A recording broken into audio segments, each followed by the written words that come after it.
Je vous emmène pour un voyage à vélo de Bâle à Belgrade sur l'Eurovélo 6 à travers 6 pays. La Suisse, l'Allemagne, l'Autriche, la Slovaquie, la Hongrie et la Serbie. Au programme, un fabuleux partage européen et la découverte de 4 capitales, Vienne, Bratislava, Budapest et Belgrade. Dans ce deuxième épisode, nous voyagerons de Vienne en Autriche à Belgrade en Serbie. Et maintenant, direction la Slovaquie et sa capitale Bratislava. Et non, vous ne rêvez pas, il y a bien une secoupe volante sur la pile du pont. Il s'agit au fait d'une tour d'observation. C'est un petit clin d'œil humoristique d'une construction sous l'ère soviétique. Et si le vieux sangle qui jouxte le pont tient dans un mouchoir de poche, il n'empêche que je suis saisi par son charme.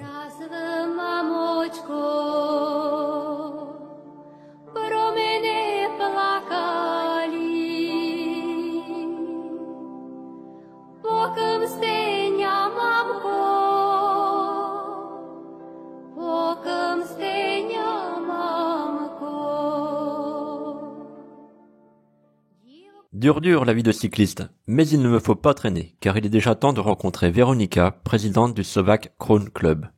Étant moi-même malade, c'est le cœur empli d'espoir que je reprends la route ponctuée de ces fabuleuses rencontres associatives à travers l'Europe.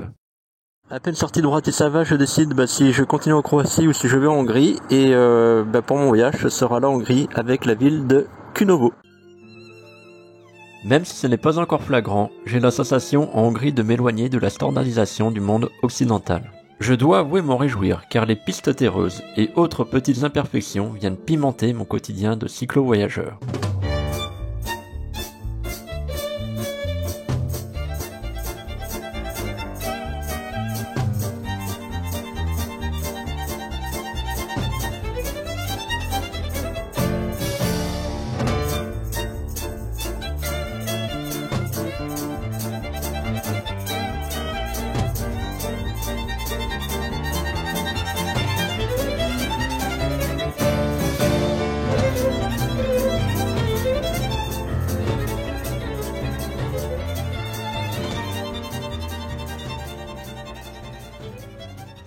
La véloroute refait son apparition avec un aménagement grand luxe.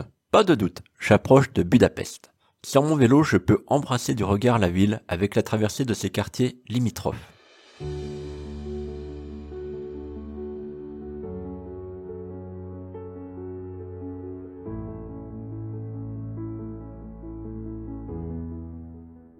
Depuis que je suis en Hongrie, d'innombrables pastèques sont à l'étalage. Les courses finies, me voilà enfin arrivé dans mon havre de paix pour 2 jours et 3 nuits. Un cadre parfait pour me reposer et me restaurer.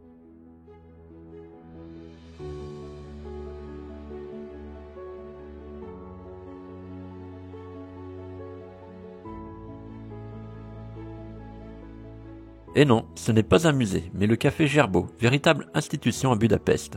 Mais l'heure n'est pas qu'à la réjouissance, car à l'arrière de la synagogue, la plus grande d'Europe, un sol pleureur en métal rappelle un passé émouvant, celui des 600 000 juifs hongrois victimes du nazisme.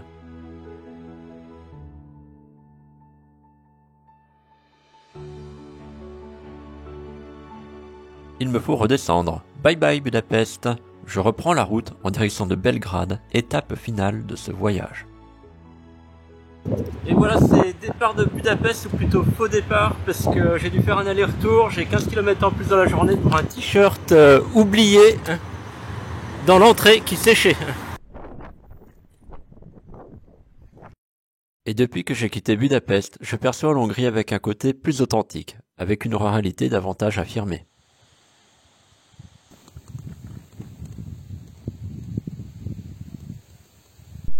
Il fait chaud, même très chaud. J'ai 33 degrés à l'ombre, 10 degrés de plus, voire davantage au soleil.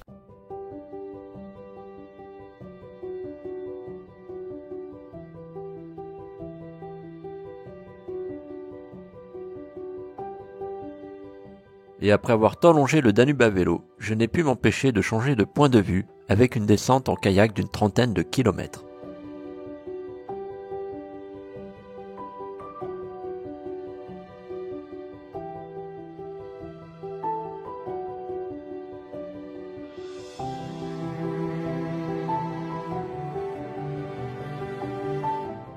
Je pense que c'est la meilleure bonne idée que j'ai eue de faire du kayak sur le Danube, parce que je l'ai tellement vu à vélo que d'être dessus c'est vraiment bien. D'autant plus qu'après Budapest, le fleuve retrouve un aspect sauvage et je suis tout seul avec les oiseaux.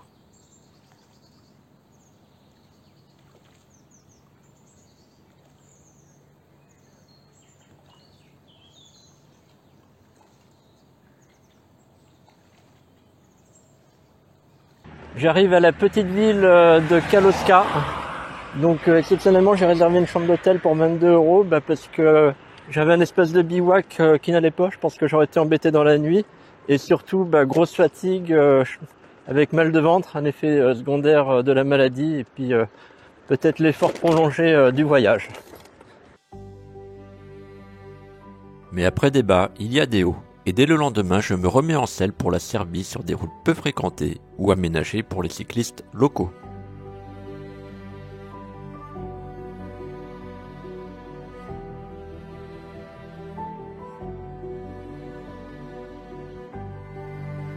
Alors là, je fais une nouvelle étape de mon voyage. Je suis à 3-4 km de la frontière serbe qui va au fait être la sortie de l'Union européenne. Et il n'y a absolument personne. Je peux faire des slaloms au milieu de la route.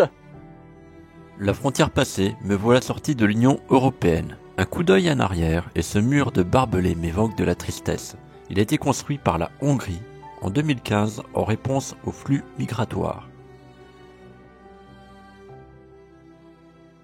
Alors les Serbes sont connus pour pas être vraiment hyper amicaux avec les vélos et de rouler vite. Et je vous confirme que c'est vrai, de la tendance générale que j'ai vue, ça bombarde sur les routes, ils y vont.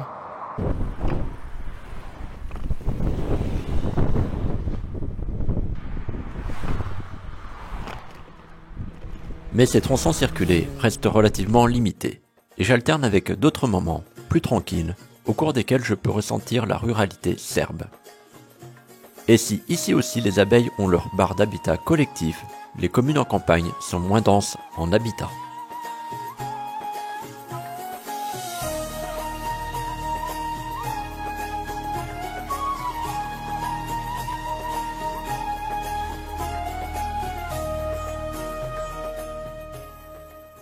Je fais étape à la ville de Novi Sad, deuxième ville de Serbie avec plus de 300 000 habitants, et c'est un coup de cœur pour son centre historique.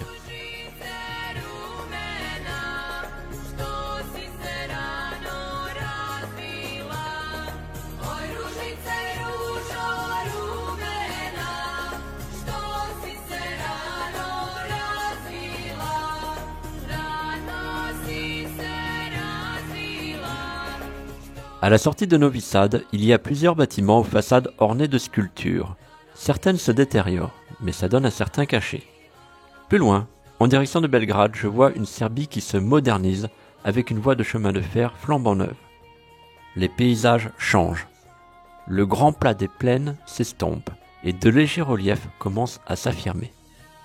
Mon quotidien, c'est aussi une bonne glace synonyme d'une courte parenthèse à la canicule, la traversée d'innombrables communes rurales, et des chemins fort agréables lorsque j'improvise un itinéraire bis à la recherche d'un peu de tranquillité.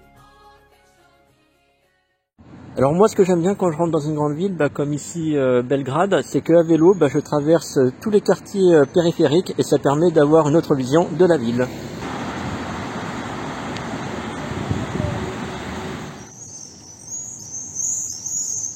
À peine ai-je le temps de découvrir la vue de ma chambre que je rencontre les membres de l'UQUC, association engagée dans la lutte des maladies inflammatoires chroniques de l'intestin. Puis je pars à la découverte de Belgrade.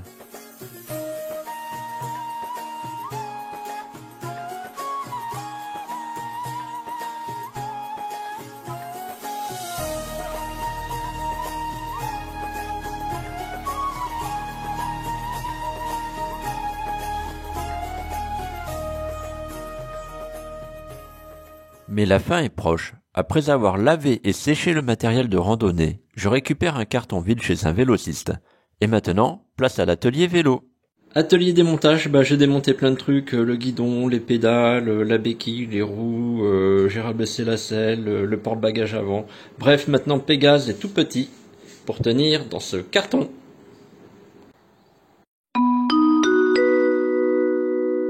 Le retour, je le fais en avion jusqu'en France, avant de rejoindre Dijon en train.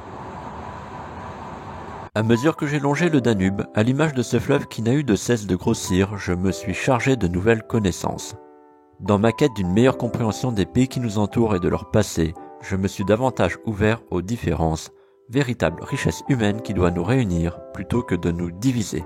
Je continuerai cette itinérance à vélo, ou en entreprendrai une autre en Europe. Mais en attendant, j'espère que vous aussi, à travers ce voyage, vous avez trouvé une dose d'évasion. Sur ma page Facebook, 72 rayons d'espoir contre la maladie de Crohn, vous pourrez lire le récit de cette randonnée et le partage de mes autres voyages itinérants à pied, en raquette avec la tente dans la neige, en vélo et en kayak. Vous y trouverez également un lien vers une page de collecte au profit de l'association François Aupetit, reconnue d'utilité publique dans la lutte contre les maladies inflammatoires chroniques de l'intestin. À bientôt pour de nouvelles aventures. Danube, ô mon Danube, tu es l'eau, tu es la vie, montre-moi le chemin de mes rêves les plus fous.